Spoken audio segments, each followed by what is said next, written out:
little boy, his name is Archie, and I'm going to tell you about him here.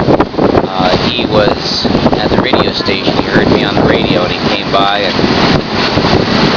sat there for a while. He lived there for 2 weeks, is what I was told by the other Adventist people in the area.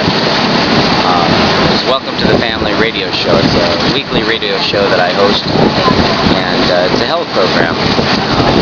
Anyway, he was a homeless child. Thought he was an orphan, but he was actually a runaway. His father had evidently, according to the story, had murdered his grandfather, and his mother and him had separated, and it was a broken home, and he'd been living on the streets for quite some time. And anyway, I took him under my wing and loved him and helped him out, and the Philippine government has turned him over to me. Now, after loving him and giving him a place to stay, he actually then, while I was sleeping in Brendan, also, he robbed us. He stole our cell phones, our camera, all our money, deleted all of our address book out of our cell phones, and it was quite an ordeal. So I had an opportunity to forgive him. I put out a wanted, most wanted flyer with a reward of 10,000 pesos, which is about $220 or $30. And he was found and delivered to me, turned into the police department. They wanted to arrest him, and they did, but they wanted to prosecute him.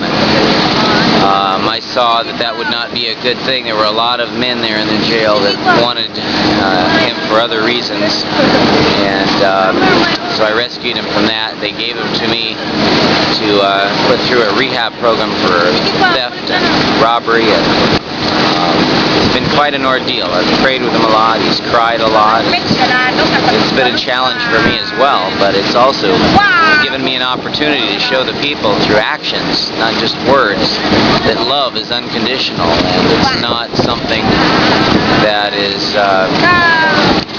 it's a feeling, but something that we do out of our heart, because it's a choice.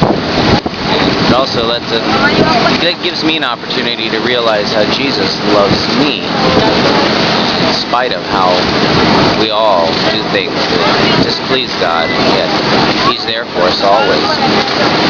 I want to be there for this little boy God has put in my path, and I just hope you all pray for me as I work with him and share with him God's love. And I'm hoping that it's this action of love and forgiveness and grace that will touch his heart and really break his heart into submission to Jesus and to doing what's right, not the consequences of prison or anything like that actually create more rebellion. Of course, he does have some consequences, and he's going to be working for me through the entire time that I'm here in the Philippines.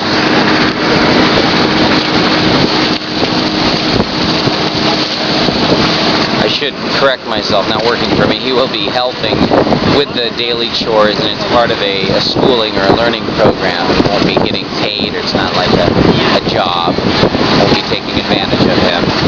He's actually doing quite well. We're traveling around. He's eating well, getting a lot of love, spending time with his brother, Brendan, my American son.